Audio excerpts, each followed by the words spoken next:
ang isang nakasabit na painting. Ang ibang bisita napatingin na lang. Habang ang lalaki na isa palang kawatan, kalmado lang na umalis. Nahuli kaya siya? Ang Aksyong Balita, umpisa na! Tatlong suspect sa kambal na pagsabog sa Holosulu nakunan ng CCTV. Ang isa sa kanila, caught in aksyon nang ipasa ang cellphone na posibleng ginamit sa pag-detonate ng bomba. 7 sako ng sangkap sa paggawa ng pampasabog, nasamsam ng mga otoridad sa Isabela City, Basilan. Panukala para magamit ang marijuana bilang gamot, pasado na sa kamera. Tinaguriang French Spider-Man umakyat sa isang gusali sa Makati City nang walang safety gear, bumagsak sa kulungan. Caught in aksyon sa Manila, lalaking tila nakikipagtalo sa isang babae, biglang binaril ng lalaking nakamotorsiklo. Personal data ng halos 9,000 Globe subscribers na ipadala ng telco sa maling recipients.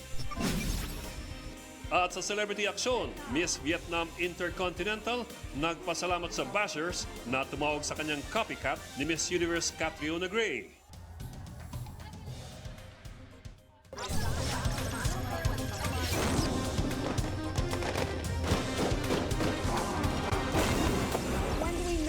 It's not getting out of hand. You elected me as president, you must have trusted me. Isa pang dalawang sospek. Walang habas na umatras. Ito ang iniwan niyang pinsala. Nakakaloka! Live mula sa himpilan ng News 5, magbabalita ang hepe, Lucy Cruz Valdez. Simula na ang aksyon. Magandang gabi. Nakarating na sa Pilipinas ang tinaguriang French Spider-Man para akyatin ang isang gusali sa Makati ng walang safety gear. Tagumpay naman niyang nagawa ang stunt pero sa presinto ang kanyang bagsak. Umaaksyon si Bim Santos. Magtatanghali ng kumalat sa social media ang video ng lalaking umaakyat sa GT Tower sa Makati. Pero wala siyang harness o kahit anong safety gear. Unti-unti rin kumapal ang mga nakikiusyoso kaya bumigat ang daloy ng trapiko. Medyo delikado. Pero kung talagang sanay na sanay siya, okay lang. Kinordon ng security ang paligid ng gusali. Dumating na rin ang mga pulis, SWAT at bombero. Narating ng lalaki ang tuktok na 50th floor matapos ang isang oras. Pero pagbaba niya, sinalubong na siya ng mga pulis at idiniretso sa presinto. Doon nakilala ang lalaki na si Alain Robert, ang tinaguriang French Spider-Man dahil sa pag-akyat niya sa mga skyscraper ng walang climbing equipment. Ilan sa kanyang mga naakyat na ang Eiffel Tower, Burj Khalifa, Empire State Building, Petronas Towers at iba pa. Higit kalahating taon din daw niyang pinagplanuhan ang pag-akyat sa GT Tower matapos irekomenda ng kanyang fan sa Instagram. You know what I saw today? I saw thousands of people inside the building. I did bright that day. They will remember that their whole life. What I did is nearly I am entertaining people for free in the city. Paglilinaw ni Robert, wala siyang sakit sa pag-iisip. There is the good craziness and there is the bad one. And there is the guy, you know what people they are saying about me, badass. Pero madalas ding sa kalaboso ang bagsak niya pagkatapos ng mapangahas na stunt. Dito sa Pilipinas, maharap siya ng reklamong trespassing, causing public nuisance at alarm and scandal. Ang pagkakaso kasi hindi lang naman doon sa wala kang ginawa. Doon sa wala kang nasaktan, wala kang pero the fact na ginawa niya ito at nag-create siya ng nuisance and public disturbance, yung sobrang traffic, hindi ka ba na-disrupt yung ating activity within the Makati. At syempre, yung malagay sa alanganin yung management ng building, the GT Towers. Handa naman daw itong harapin ng mga abogado ni Robert. We are willing to submit ourselves. Hopefully nga, sabi ko nga, sana hindi na magkakaso at sana madala na lang sa kumbaga peaceful settlement o pag-usapan na lang ito na everybody behave professionally, everybody should be commended for today and yun nga, everything went well. All's well and ends well naman today. Babala naman ng otoridad, huwag gagayahin ang ginawa ni Robert dahil mapanganib ito. Para sa News 5, Bim Santos, we are One News. Caught in aksyon ang pamamaril sa isang lalaki sa Maynila. Blanco pa ang mga otoridad sa posibleng motibo pero dati na raw nasangkot ang biktima sa mga riot sa lugar. Umaksyon si Jen Calimon. Nakuna ng CCTV ang isang babae habang kausap ang lalaking nakamotorsiklo sa Rodriguez Street, Balutondo, Maynila alas 4 ng madaling araw. Maya-maya, lumapit ang isang lalaki at inakbayan ng babae. Dito na makikitang tila nagtatalo ang dalawa. Habang nakatalikod ang lalaki, bigla siyang binaril sa ulo ng rider. Agad na tumakas ang namaril. Ang babae, tila kalmado lang na lumakad palayo at saka sumakay ng jeep. Dead on the spot ang binaril na nakilalang si Rodjet Mendez, 29 anyos at isang pedicab driver. Meron po tayong mga anggulo ng mga tinignan ng pasang ngayon. Maring magkakilala o maring ito'y gumawa ng mga bagay na hindi kinatuwa nung biktima ay nung babae at nung maring kakilala niya yung nakamotor. Blanco pa ang pamilya sa motibo ng pagpatay dahil wala daw silang kilalang kaaway ng biktima. Pero ayon sa pulis, dati raw nasasangkot si Mendez sa mga riot sa kanilang lugar. Yung mga unang araw, ito'y nag-pedicab. Malabas ng pedicab, madaling sabi. But sa ngayon, hindi naman siya lumabas at yung nilalabas niyang pedicab ay nakagarahe. So ano kayang business niya dito? So yun, isa yan sa aalamin natin. Patuloy pang inaalam ang pagkakakilanlan ng gunman at ng babaeng kanyang kasama. Umaaksyon, Jen Calimon, News 5. Hindi nagpahuli ng buhay ang dalawang drug suspects na nanlaman daw sa hiwalay na operasyon sa Bulacan. Habang sa Maynila, sa kulungan ng bagsak ng dalawang estudyanteng nahulihan ng marijuana. Nagbabalik si Jen Calimon. Walang mukhang maiharap ang mga grade 8 students na ito na edad 17 at 18 anyos matapos maaresto sa buy-bust operation sa Balutondo kagabi. Nasamsam daw sa mga sospek ang bloke at mga nakasasay na high-grade marijuana na may street value na 15,000. Aminado naman dito ang mga sospek. Kwento ng 18 anyos sa sospek, kapag namuhunan siya ng 10,000 ay tumutubo siya ng 20,000. Nagbebenta po ng ganyan. Paano ka nakaharap ng buyer? Meet up po. Chat po. Tapos, isang magkikita, ganun. Inaalam na kung miyembro ng sindikato ang dalawa at kung sino ang tinutukoy nilang seller sa Divisoria na pinagkukunan ng marijuana. Kakasuhan ng paglabag sa Comprehensive Dangerous Drugs Act ng 18 anyos habang dadalhin sa Department of Social Welfare and Development ang minor de edad niyang kasamahan. Nagtapos naman sa bakanting loting ito ang buhay ng drug suspect na si Norberto Ligono alias Totoy matapos manlaban sa buy-bust operation ng Bulacan PNP sa bayan ng May Kawayan. Bukod sa droga, dawit din daw ang suspect sa iba pang krimen. Actually, marami ng reklamo sa kanya. Involved din daw siya sa mga akyat-bahay, robbery. Nakuha sa kanyang isang baril at 2 sachet ng hinihinalang shabu. Patay rin na makaengkwentro ng mga pulis sa bayan ng Baliwag si Ariel Bunag o alias Mata. Nakumpiska sa kanya ang baril at 2 bulto ng umano'y shabu na nagkakahalaga ng 80,000. Tinutugis na ang nakatakas ng kasabwat sakay ng motorsiklo. Umaaksyon, Jen Calimon, News 5. Nasa 200 pamilyang apektado sa magkahiwalay na sunog sa Quezon City. Sa Barangay Commonwealth, nasawi ang isang batang naiwang natutulog sa kanilang bahay matapos umalis ang kanyang nanay. Maaksyon si Hannibal Talepe. Naglalagablab na apoy ang gumising sa mga residente sa Litex Road, Barangay Commonwealth, Quezon City pasado alas 3 ng madaling araw. Mabilis kumalat ang sunog dahil sa gawa sa light materials ang mga bahay. Pahirapan din ang pag-apula dahil sa masikip na daan. Pasado alas 6 na ng umaga nang ideklara ang fire out. Dito na rin nadiskubre ang sunog na katawan ng 7 taong gulang na si Jaren Repangkol. Naiwan daw ang natutulog na bata sa kanilang bahay matapos lumabas ang kanyang ina para puntahan sa trabaho ang mister. Pero nagkaroon ng problema sa kuryente sa kanilang bahay. Nagsimula po yung ating sunog noong 3:55. Nagsimula dun sa bahay ni Ma'am Marika Repangkol. Nangyari yung nawalan ng kuryente, tapos nung nadinig ng mga kapitbahay, bigla na lang nagkaroon ng kuryente, nagputukan. Doon nagsimula yung sunog. Sa kabuuan, 50 bahay ang naabo sa sunog. Nasa 100 pamilya naman ang nawalan ng tirahan. Tinitingnan namang sanhi ng sunog ang problema sa linya ng kuryente. Halos wala ring nasalba ang mga residente sa Talayan Riverside, Quezon City sa sunog alas 10 kagabi. Wala ng gamit. Sunog na lahat. Hindi ko kalain kasi pagtingin ko sa rooftop namin, nandun yung apoy. Kaya, ayan yung aso ko sa rooftop. So, kinuha ko yung aso ko agad. Pagbaba namin, nandiyan na sa tabi namin sunog. Hindi ko kalain. Ang bilis, sobrang bilis. Nagsimula ang sunog sa bahay ng isang Joel Campbell. 8 taon na raw kasi silang walang kuryente, kaya nagtsatsaga sa gasera. Iniwan niya raw itong nakabukas para sana maghatid saglit ng pagkain sa asawang nagtitinda ng balut. Maya-maya, may tumakbo sa akin. Sabi na susunog na daw yung bahay namin. Pag-akit ko, malaki na talaga. Sabi ko, hindi, sa isip-isip ko, hindi ba nila na malaya na nasusunog na yung bahay na maliit pa lang para naapula namin? Wala, malaki na po eh.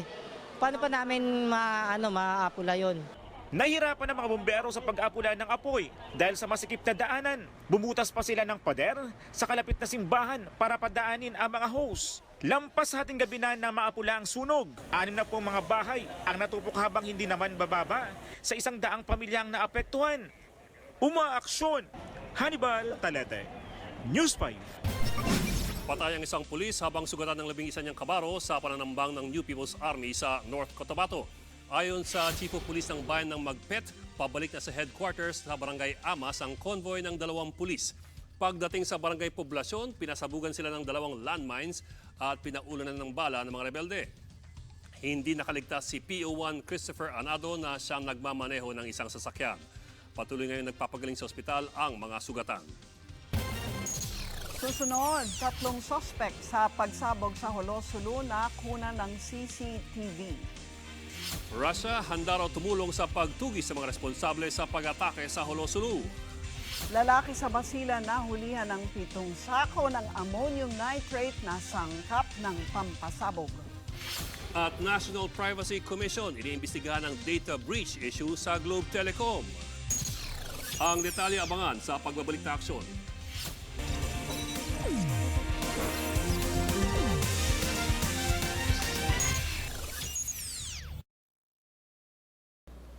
So there's a problem about land and agrarian reform.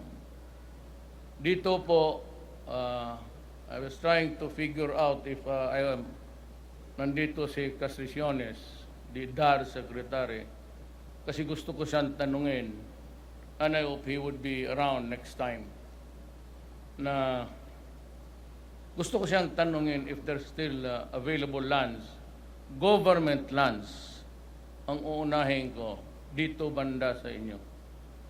Kasi yan ang the most fertile issue ng komunista.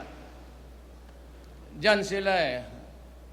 Ituturo nila yung I have been a keen student of socialism. Totoo yan, sabi nga ni Season, I am a poor student of socialism. Kasi kilala niya ako na maestro ko siya. He was my teacher, Lava, Lansang, Lapos. Yung puro big time na sa Hukbalhap noon, dumaan ako. Kaya ang utak ko, it's tainted with a strong desire for equality. Nagpunta kami ng Mindanao, kaya nga ang gusto sana namin, hindi naman nangyari. And it's the most fertile issue until now in Central Luzon, in the Visayas, lalo na yung Bacolod, mga sugarcane plantations.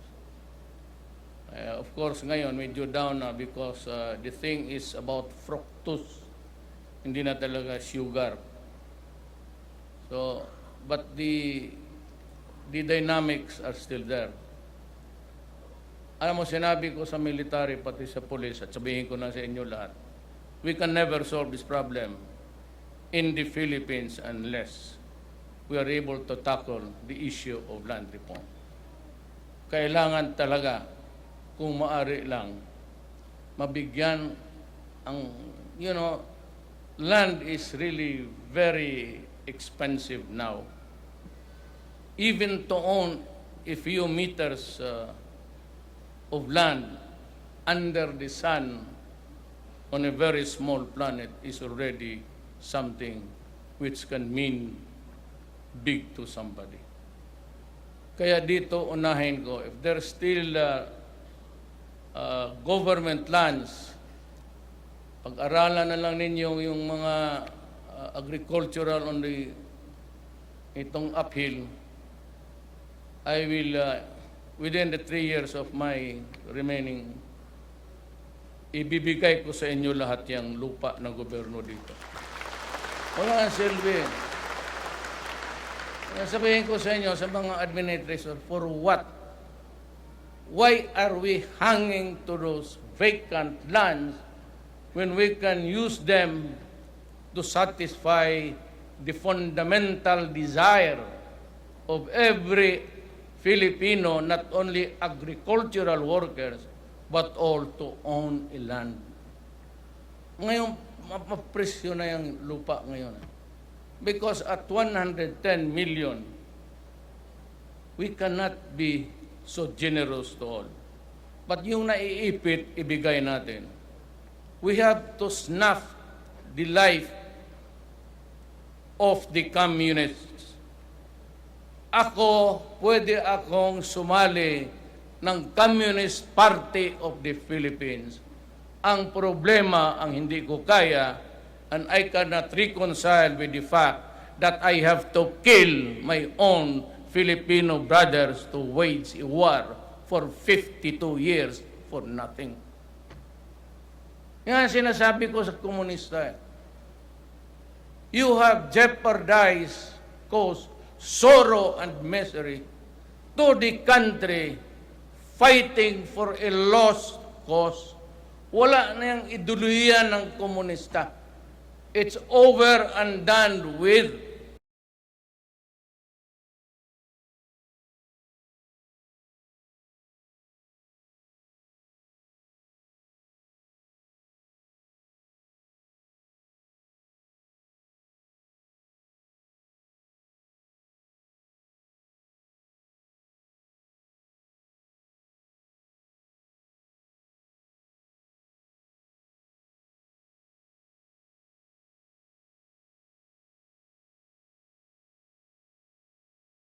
This is why today I proudly join my Moro brothers and sisters as we convene this Peace Assembly in support of the ratification of the Bangsamoro Organic Law.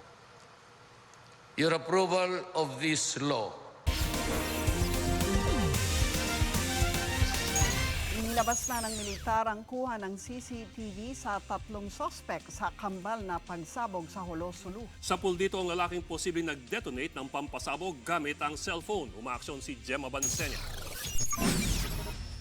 Sa CCTV footage na ito, makikita ang tila paglapit ng mga tao sa isang direksyon ng kalsada sa town proper ng Holo-Sulu bandang alas 8:30 ng umaga noong Linggo. Ilang sandali pa, lumabas na mula sa mga tindahan ng 3 lalaking ito. Naglakad ang 3 sa kabilang direksyon ng kalsada. Ang isa tumuro pa sa direksyon kung saan nagpuntahan ng mga tao. Habang ang lalaking naka-jacket na green may inabot sa kasamang nakaputi sabay takbo ng tila may biglang sumabog. Sa ibang anggulo ng CCTV, makikita ang lalaking naka-green na jacket na humiwalay sa mga kasama at tumakbo sa ibang direksyon. Kinilala ang lalaking naka-green na jacket na si alias Kama, kapatid ng Abu Sayyaf sub-leader na si Suraka Ingog na napatay ng mga sundalo noong nakaraang taon. Ayon sa Western Mindanao Command, 8:28 nang sumabog ang unang improvised explosive device sa loob ng Mount Carmel Church. 8:30 naman nang sumabog ang ikalawang bomba. Tugma ito sa timestamp ng CCTV kung kailan nakita ang mga suspect na papalayo sa lugar. Ayon sa Western Mindanao Command, posibleng si Kama mismo ang nag-detonate ng bomba gamit ang cellphone na makikitang iniabot niya sa kasama. Ito yung kapatid mismo nung isang Abu Sayyaf leader na na-neutralize natin last year sometime in August 2018. At ito rin yung nagbanta sa atin, na-monitor natin yan through our intelligence, na gaganti talaga ito. Kabilang raw ang mga suspect sa Adyang-Adyang Group. Taong 2000 ang una raw marinig ang grupong ito na noong una ay binubuo ng mga kabataang kaanak ng mga napatay na miyembro ng Abu Sayyaf Group. Pero kalaunay nakasama na rin ang mga adik, mga tambay at out-of-school youth sa Holo. Sangkot daw sila sa pagnanakaw, extortion at kidnapping. Mas dangerous siya kaysa doon sa ibang mga matatandang Abu Sayyaf because they are full of energy ng mga bata. Nasa city sila and they can mix and mingle with the population. Base sa nakalap na impormasyon ng militar, sumabog ang unang bomba sa 5th row ng mga upuan sa loob ng simbahan, habang ang isa naman malapit sa main entrance kung saan nakaposte ang ilang sundalo. Sa kabila nito, sinabi ng Western Mindanao Command na walang failure of intelligence. No, ang intelligence kasi is the information process. Yung cycle natin, collected, process, verified, and everything validated, then distribute. Yun yung intelligence. That's intelligence information. Actually, reliable lahat. Pero kumbinsido ang AFP at PNP na nagkaroon ng problema sa seguridad. Siyempre, pag may crime, may lapses. Of course, there seems to be a lapse on the security protocol. While it is while the investigation is ongoing, we need to also review what happened exactly. Kasabay nito itinanggi ng PNP ang kumakalat na impormasyong may 1,000 Maranao umano na manggugulo sa Zamboanga City. Pero naka-full alert status pa rin ang mga pulis sa buong syudad. May mga pagbabantaman o wala mananatili raw mahigpit ang seguridad dito sa Zamboanga City. Pero ayon sa otoridad, mas magiging ligtas ang isang komunidad kung ang lahat ay makikipagtulungan at magiging mapagmatyag at alerto. Umaaksyon, Jem Avancenia, News 5. Ibinahagi ng mga sundalong nakaligtas sa pagsabog sa Hulo-Sulu ang kanilang naging karanasan. Karamihan sa kanila tutulong sana sa pag-rescue pero sila ang nabiktima ng ikalawang pagsabog. Maaksyon si Dindo Flora. Hindi ko na nakita sir, usok yung sir. Dumapa lang ako sir, dumapa. Nag-observe tapos nung na akala ko hindi ako makatayo kasi may tama na ako. Nagsigawan sir. Tulong, parang sigaw na tulong. Ito na lang daw ang nagawa ni Sergeant Victor Ubaldo matapos sumabog ang isang bomba sa kalagitnaan ng misa na dinaluhan niya sa Mount Carmel Church noong linggo ng umaga. Nakita pa raw niya kung paano nagtalsikan ng mga katawan ng ilang nagsisimba dahil sa pagsabog. Tinamaan naman siya ng sharp nail sa kanyang katawan. Sinubukan pa raw niya at ng mga kapwa-sundalo na i-rescue ang mga nasa loob ng simbahan kahit nasugatan na rin sila sa pagsabog. Kwento naman ni Sergeant Angelito Canvanyas, papasok na sana sila sa loob ng simbahan para magsagawa ng rescue operation nang may biglang sumabog sa gilid ng pinto ng simbahan. Yung pagsabog, maraming sumisigaw na sir doon sa loob ng simbahan. Gusto nga sana namin mag-rescue, sir. And then, bago kami papasok doon sa loob ng simbahan, sir, may pangalawang putok, kaya doon kami na tamaan. Marami sa amin ang wounded, yung iba namatay. Kahapon, binisita ni Pangulong Duterte ang 13 sundalong nasugatan sa kambal na pagsabog sa Hulo. 5 sundalo naman ang nasawi sa pagsabog. Tulad ng mga nakaligtas sa sundalo, naging emosyonal din ang rektor ng Our Lady of Mount Carmel Church nang alalahanin ng pagsabog sa parokya. 12 mga parishioner ang nasuwi habang mahigit sa 100 ang nasugatan. Ang ilan sa mga biktima, malapit daw kay Father Jeff na duwa. Mahirap kahit tingnan ko lang, hindi ko sinisilip sa kabaong. Ayokong sumagi sa isip ko na makita yung talagang actual faces nila kung saan devastated, deformed, na very inhuman. Nagsusorry kasi wala ako doon.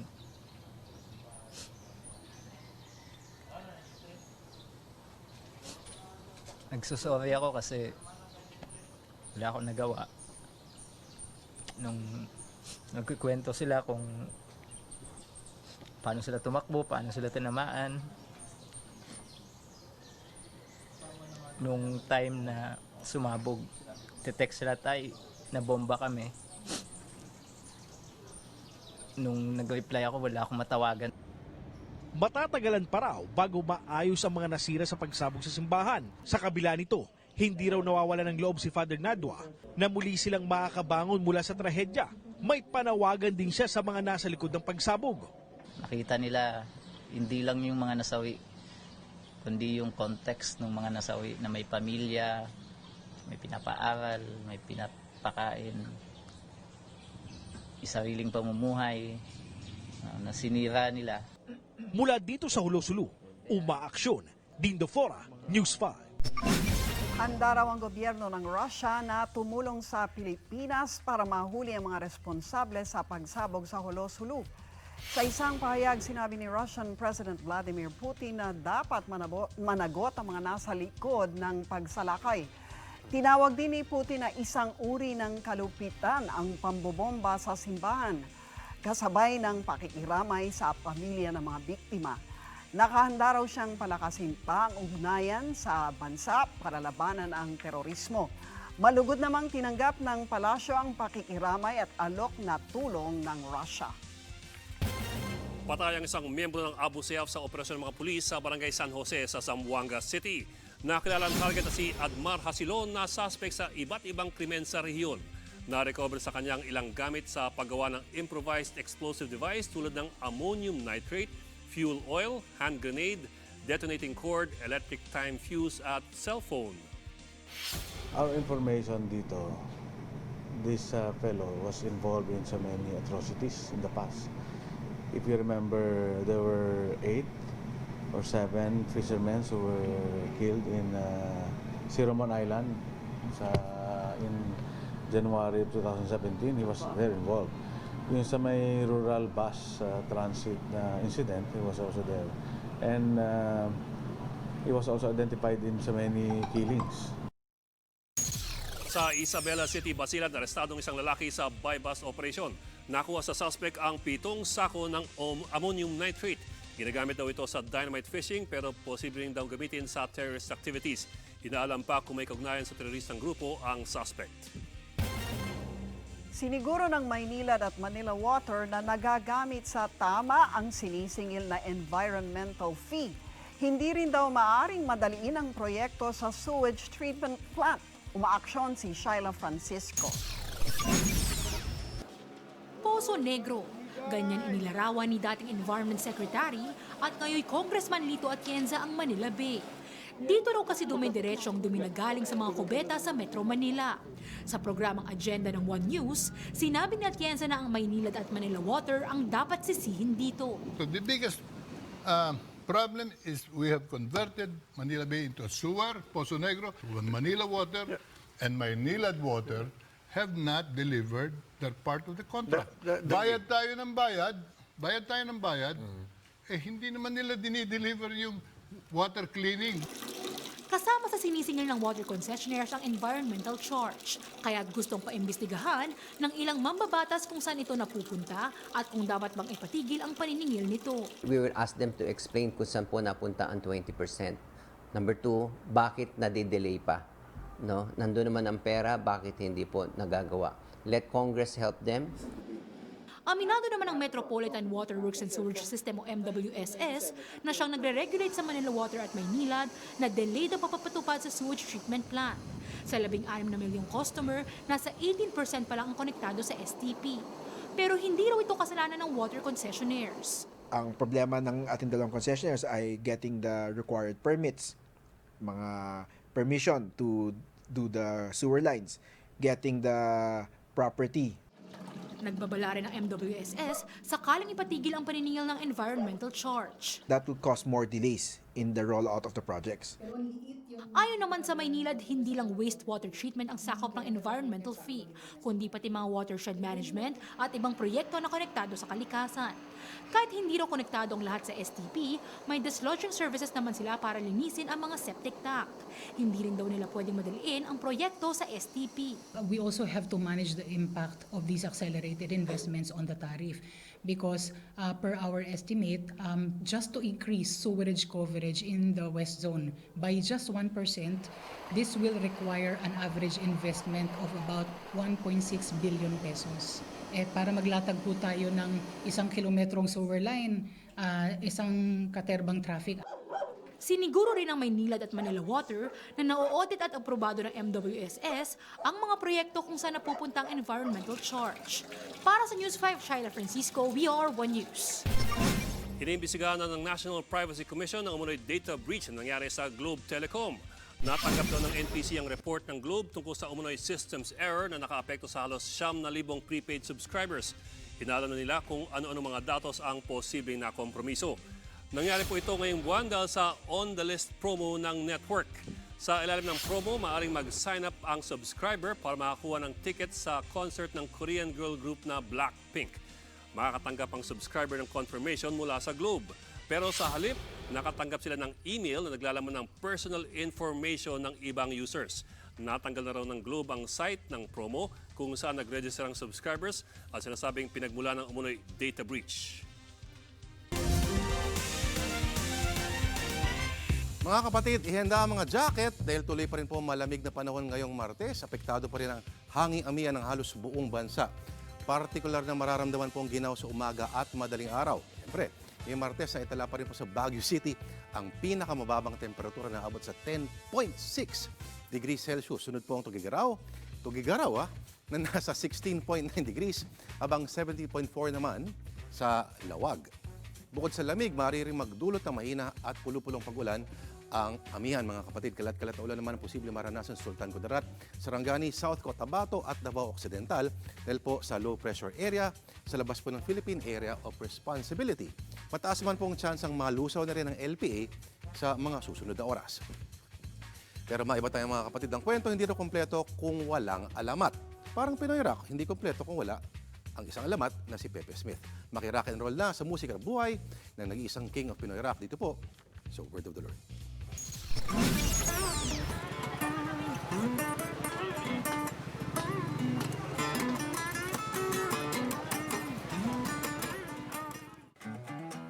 Ika nga nakasabihan sa rock and roll, live fast, die young. Pero si Pepe Smith umabot pa sa edad na 71.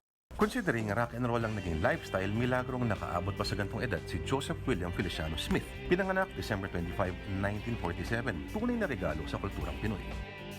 Nakailang albums lang si Pepe. Kasama dyan ang 3 sa Juan de la Cruz, isang solo album ng 90s at ilang singles. Pero di matatawaran ang ambag, hindi lang sa musika, kundi sa Pinoy pop culture. Yan ang kapangyarihan ng rock and roll. Walang pinipiling panahon o edad, panghabang buhay. Tandaan natin, once upon a time merong OPM. Pero once upon a time, meron ding Pinoy Rock. Once upon a time, may desisyon ng local recording industry na ang katanggap-tanggap lang na patugtugin sa radyo ay mga kanta sa Ingles na bakya o baduy pag kumanta ka sa Filipino o Tagalog.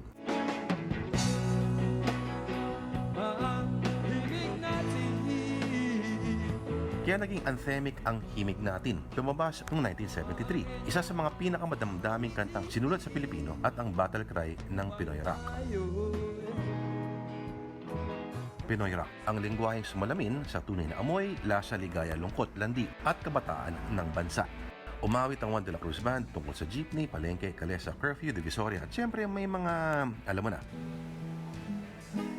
Ang tanong, ilang henerasyon kaya ng mga nagbabanda ang na-impluwensyahan niya?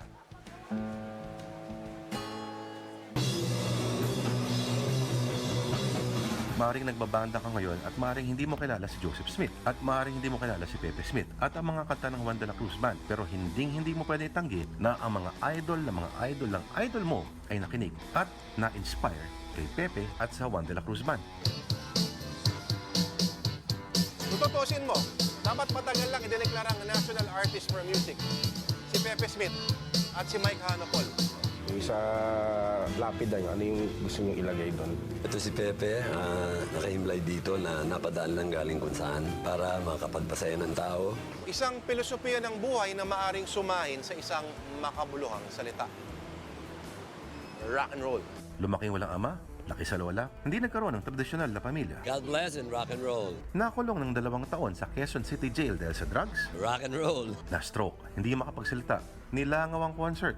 May problema sa pera. Basta rock and roll. Manalig kayo. Nauna pa kay Juan Ponce Enrile. Rock and roll na rock and roll. Dahil kung tutuusin, ang Pilipinas bilang isang bansa na ang dami ng pinagdaanan pero hanggang sa huli ay kumakanta pa rin, sumasayaw pa rin, tumatawa pa rin, ay bansang tunay na maituturing na rock and roll. Susunod, pag-atake sa simbahan sa Jolo-Sulu, isa raw suicide bombing ayon kay Pangulong Duterte. Medical marijuana bill pasado na sa Kamara. At Miss Vietnam Intercontinental nagpasalamat sa mga bumabati sa kanya dahil sa umunoy panggagaya kay Miss Universe Catriona Gray. Ang detalye abangan sa pagbabalik ng aksyon.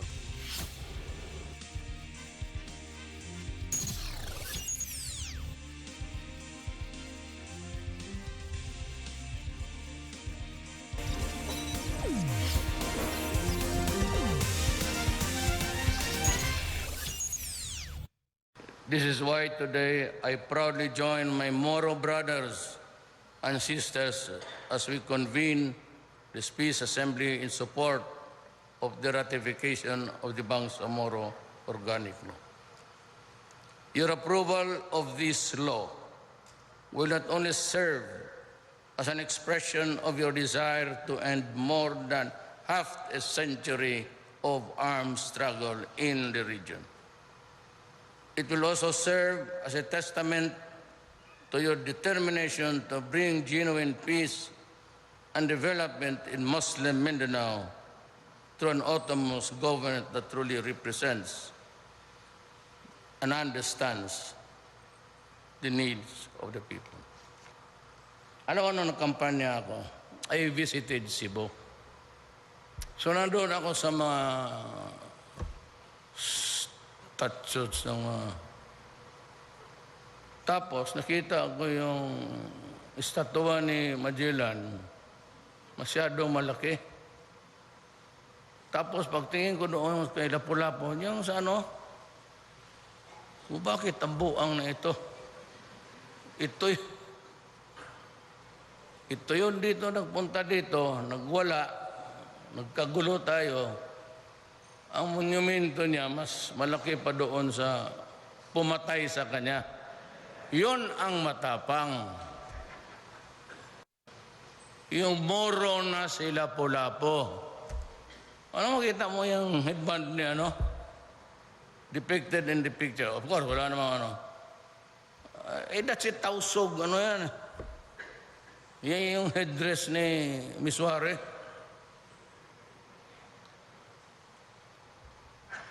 Kaya nung, alam mo, nung when I was a congressman, mayor, I was with a grieving heart. Kasi, andito naman itong mga taga-Luzon, itong mga taga-Bicol, walang hero na labas sa Luzon. Walang problema. Gregorio del Pilar, Juan, galit rin sila sa mga banyaga. But ang mga napili nila na hero, puro Tagalog, Ilocano. Ilocano, matatapang rin yan. Ang ating warriors dito sa Pilipinas, the Moro warrior, tausog. Hindi ako believe dyan sa mga... Pero yung mga abusayap, hindi talaga natin ugali yan. You do not kill an 8-year-old boy because of no ransom paid. Diyan ako, hindi, tsaka na ako.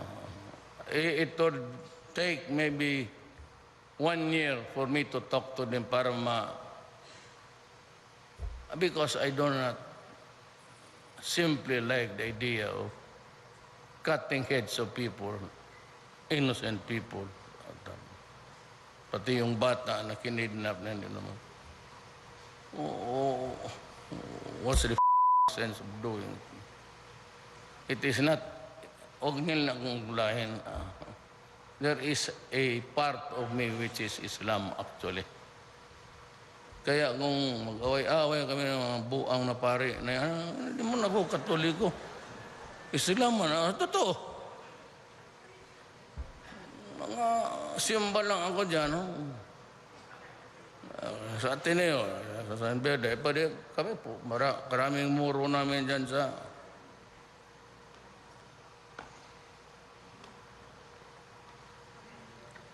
Pinakamaraming muro sa Manila Aral, San Beda. Pinakamarami. Ilocano, pati Moro. Ang San Beda. Pero sana makausap natin si... And I'd like to thank also, well, in a way, si Sator, pati si ano... There's a whale of a difference in our views, but the fact that they would listen, and Bobby Di Poro, gusto ko pumunta magpasalamat lang. Just for being there to listen. okay na yun. Tapos we can talk. Pasado na sa ikatlot huling pagbasa ng Kamara ang panukala para maging legal ang paggamit ng medical marijuana sa bansa. Sa botong 163 na pabor, 5 tutol at 3 nag-abstain, lumusot sa mababang kapulungan ang Philippine Compassionate Medical Cannabis Bill. Wala pang isang linggong nakakalipas nang pumasa ang panukala sa second reading. Sa ilalim po nito, papayagan ang paggamit ng marijuana para sa treatment o panggagamot sa mga malulubhang sakit. Kabilang sa mga pabor sa panukala si Speaker Gloria Arroyo na umaming nakagamit na ng cannabis patch sa ibang bansa. Nagharap naman sa Senado ang mga pabor at tutol sa panukalang taasan pa ang buwis sa sigarilyo. Ang isinusulong ni Senador Manny Pacquiao gawing 60 pesos ang tax sa kada pakete ng yosi.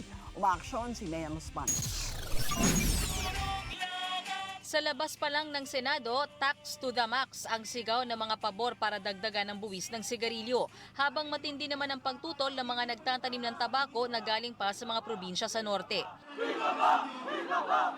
Maging sa Senate hearing, nagtuos din ang magkabilang kampo. Sa panukalang batas ni Senador Manny Pacquiao, gusto niyang ipako sa 60 pesos kada pakete ang excise tax sa sigarilyo mula sa kasalukuyang 35 pesos. We have to protect the youth from smoking, which is highly addicting. Tobacco tax increase will help raise revenues. Malayo ito sa lumusot na bersyon sa Kamara na dagdag 2 pesos and 50 centavos kada taon mula 2019 hanggang 2022, hanggang maging 45 pesos ang buwis sa kada pakete ng yosi. Habang simula sa taong 2023, 4% ang magiging dagdag buwis taon-taon. Pero para sa Department of Health at Department of Finance, hindi sapat ang isinusulong ng Kamara, lalo't sa ngayon ay may 13 million smokers sa Pilipinas. Sa kabila ron ng ipinatutupad na sin tax sa bansa mula 2012, ang Pilipinas pa rin ang pangatlo sa mga ASEAN countries sa dami ng mga naninigarilyo. DOF proposed rate will avert approximately 713,000 deaths and will result in 3.2 million quitters in adults. And this rate will also bring down smoking prevalence to 16.8% and help reach our non-communicable disease target. Ang ilang eksperto sa kalusugan sinabing mas mainam nga kung kaya pang ipako sa 90 pesos ang excise tax sa sigarilyo. Sa datos ng Philippine College of Chest Physicians, higit 9,000 naninigarilyo ang namatay dahil sa cancer noong 2018. 25,000 naman dahil sa respiratory diseases, 58,000 dahil sa pneumonia at nasa 25,000 na naitalang TB-related deaths. 75% said they want to quit. And then 56% said they really tried to quit. And you know what's the batting average success rate for them to stop smoking? It's only 4%. So what is the most effective measure? It's really increasing the price of cigarettes. Dahil dito, nagkasundo ang DOF at DOH na irekomenda sa Senado ang 60 pesos sa tobacco excise tax na siyang isinusulong ni Senator Pacquiao. Magagamit ang dagdag na buwis para pondohan ang Universal Healthcare Program. Pero umaaray sa panukalang ito ang mga nagtatanim ng tabako. We need to balance both na i-limit natin yung taxation, available naman yung mga tobacco farmers, huwag lang patayin yung industry because kung kumakonti yung consumers, kukonti din yung matatax na makukuha mo. Matindi rin ang pag-aray ng mga manininda. Apektado na po kami. At yung pong kinikita namin na binibigay namin sa aming mga pamilya po ay hindi na po sumasapat. Doon po kami kumukuha ng pangkabuhayan namin sa tindahan. Sa susunod na linggo, inaasahang tatapusin na ang pagdinig kaugnay sa issue at ilalatag na ang committee report sa plenaryo. Pero kung tuluyan ba itong lulusot sa Senado kahit pa priority ito ng palasyo, bagay na hindi raw masiguro. Lalo't huling ilang araw na lang ng sesyon sa susunod na linggo bago ang kampanya. Umaaksyon Mean Los Baños, News 5. Plano ng House Appropriations Committee na issuean ng show cause order si Budget Secretary Benjamin Diokno. Sa ika-4 kasing pagkakataon, hindi sumipot ng kalim sa pagdinig ng Kamara kaugnay ng sinasabing budget insertion sa DBM. Ayon kay Appropriations Committee Chairman Rolando Andaya Jr., hindi sapat na idahilan ni Diokno na naging masama ang kanyang karanasan sa pagharap sa Question R ng Kamara noong Disyembre. Nauna nang sinabi ng palasyo na mas mainam na huwag nang humarap sa mga House inquiry si Diokno kung babastusin siya ng mga kongresista. Ipapaubayan raw nila sa kalihim ang desisyon tungkol sa planong show cause order ng House Committee. Pero handa raw tumulong ang palasyo kung hihilingin ni Diokno. Sa ngayon, we will let him decide for himself. I will leave it to Secretary Jokno, his stand. If he feels that he needs the official intervention of the President, then he will raise that in the Cabinet. Isa raw suicide bombing ang naging pagsalakay sa simbahan sa Jolo-Sulu ayon mismo sa Pangulo. Pero kasabay nito, pinagtanggol niya ang militar. Umaksyon live si Jenny Doon. Jenny. Luchi nanindigan si Pangulong Rodrigo Duterte na walang pagkukulang militar sa nangyaring pagsabog sa isang simbahan sa Jolo-Sulu. Sa kanyang pagdalo dito sa groundbreaking ceremony sa itatayong San Lorenzo Hospital sa Malabon, sinabi ng Pangulo sa isang ambush interview na hindi siya naniniwala na may security lapses sa lugar. Ilang buwan na anya sila nakatanggap ng impormasyon mula sa Indonesia at iba pang bansa na may banta ng terorismo sa Jolo, kaya't nakahanda doon ang AFP at pinaigting ang kanilang pagbabantay. Yun nga lang base impormasyong kanya natanggap mula sa intelligence people, suicide bombing ang nangyari. Babae umano ang suicide bomber sa loob ng simbahan at nakasuot pa niya ng cross ang babaeng bomber, kaya di talaga akalain na isa itong terorista, habang lalaki naman ang suicide bomber sa labas ng simbahan. Kaya ang utos ng Pangulo sa militar at PNP, sirain at ubusin ang Abu Sayyaf at mga NPA. Narito ang kanyang pahayag. But are you saying or do you think that it is the ASG? Yes, we are sure of that. Walang iba, nobody can perpetuate that kind of terrorism. Thereabout sa lugar na I have no doubt. That is what the military told me, and that is what the police relayed to me. And I am guided by what the government workers would tell me.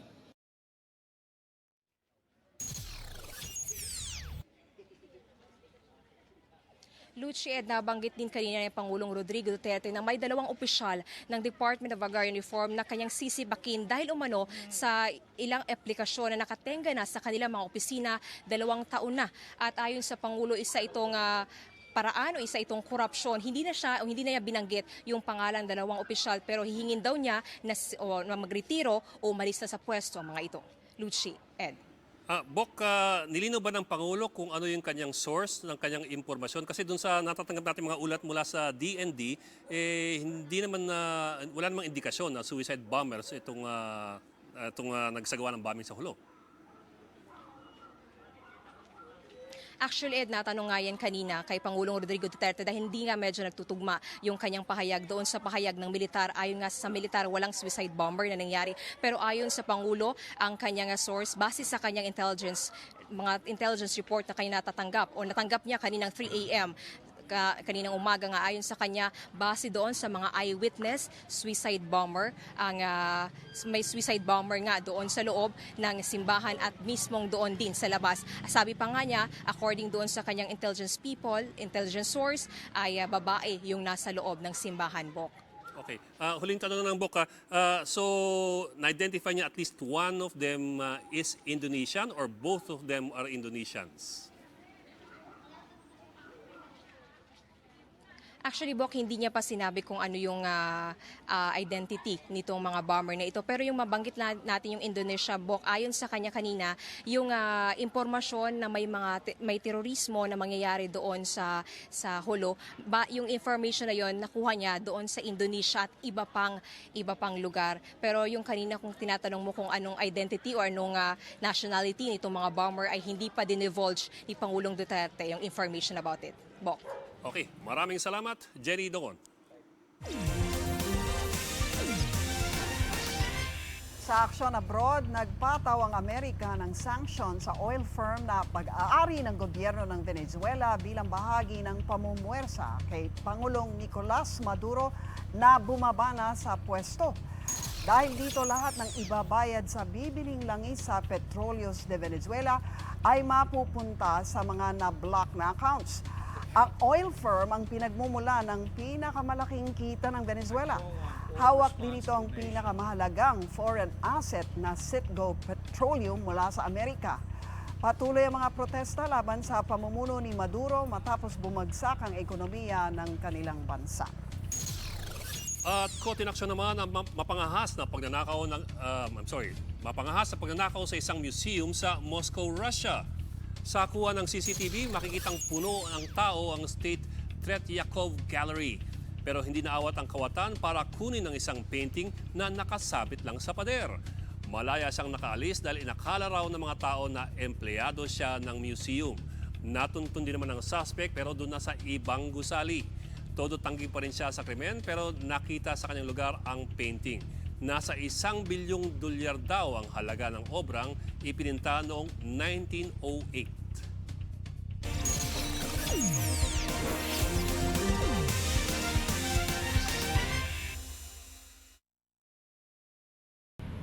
So that we had that order from America, unfortunately,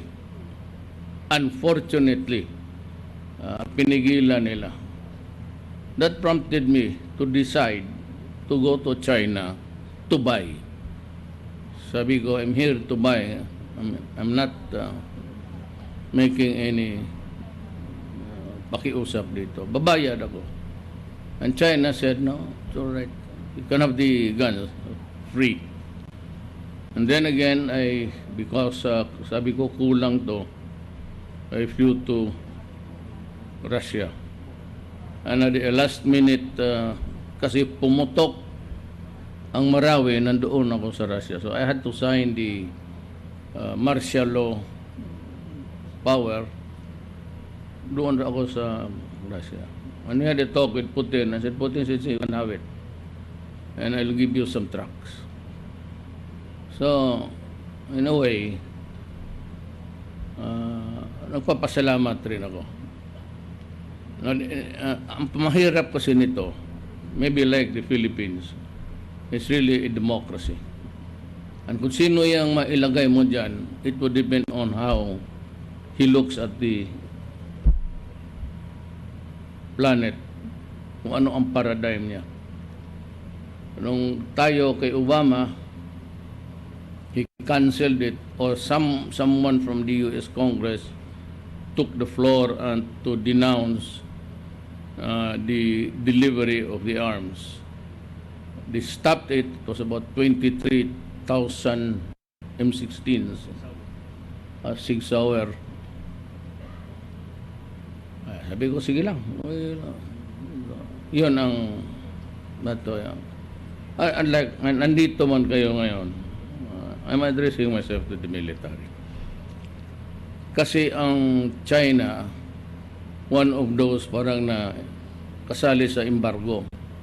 Meaning to say, the recent announcement of Trump prohibits countries, including us, from any kind of transaction. I don't know about arms, but I have to read the full message of what they want.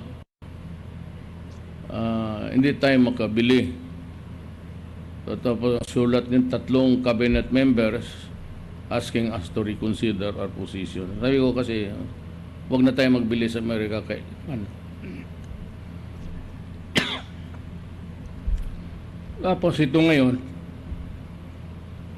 pagka bumili ka sa China o maybe Russia, kasali ka sa embargo, you cannot trade with America. So para kang inipit doon sa ano. Sabi ko naman sa your superiors and the civilian leaders, that kind of arrangement, do not expect me to buy arms from the United States. Masama tignan eh.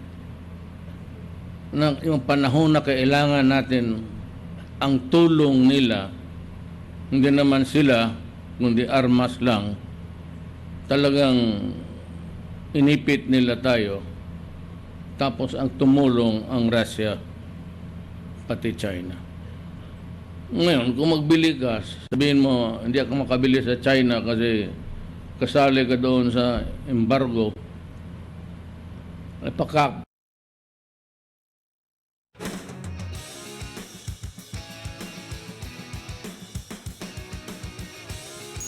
Sa Sports Center sa Aksyon, Kumakot ng awards ang Ateneo Blue Eagles sa katatapos lang na PCCL President's Cup kahapon.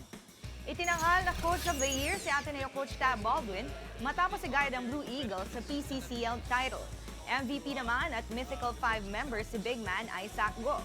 Sinamahan si Go ng kapwa Blue Eagles na sina Angelo Kwame at 30 Ravenna sa Mythical 5. Sa laro, hindi na pinadikit pa ng back-to-back UAAP champs ang UV Green Lancers nang sasapi matapos magposte kaagad ng 11-point lead sa pagtatapos ng first quarter.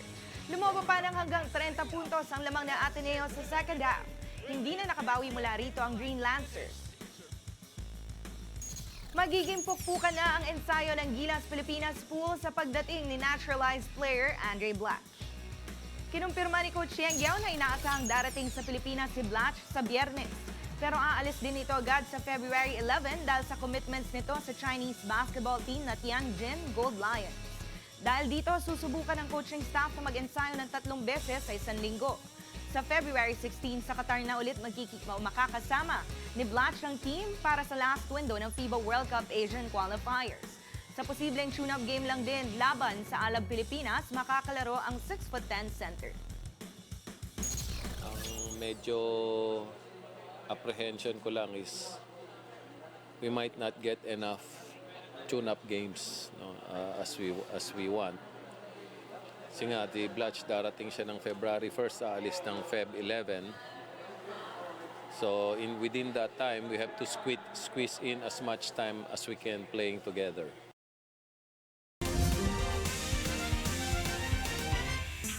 Hola mga kapatid, thank you! Yan ang buwelta ni Miss Vietnam Intercontinental sa kanyang bashers. Nagpasalamat si Miss Vietnam Ngang An sa mga bumabati ko sa kanya dahil mas lalo raw siyang nakumbinse na isulong ang kanyang advocacy kontra cyberbullying. Ayon sa bashers, ginagaya niya ang kababayan natin si Miss Universe 2018 Catriona Gray. Napansin kasi ng ilang netizens ang tila pagkakahawig ng kanilang forma sa mga larawan sa social media. Maging ang disenyo ng gown at lava walk ni Catriona, ginaya rin daw ni Miss Vietnam. Sa kabila ng pambabash, thankful pa rin daw siya dahil itinanghal siyang 4th runner-up sa Miss Intercontinental Pageant. Samantala mga kapatid, meron naman pong pakiusap ang pamilya ni Pinoy rock legend Pepe Smith sa mga dadalo sa public viewing ng kanyang burol. Magsisimula po ito sa Huwebes, alas 9 ng umaga sa Venice Chapel sa Loyola Memorial Park sa Sucat, Parañaque. Tatagal ito hanggang Biyernes ng alas 9 ng gabi. Ang mga dadalo ay pinakikiusapang huwag po kumuha ng mga larawan. Hindi pa idinidetalye ng kanyang pamilya ang dahilan ng pagkamatay ni Smith kahapon at kung kailan ang kanyang libing. At yan ang mga maaksyong balita, mga balitang pundasyon ng matalinong opinyon at konkretong solusyon. Para sa patuloy na balitaan, tumutok lang sa news5.com.ph. Ako po si Ed Lingao. Ako naman si Lucy Cruz Valdez, saan man, kailanman, kapatid, higit sa balita, aksyon.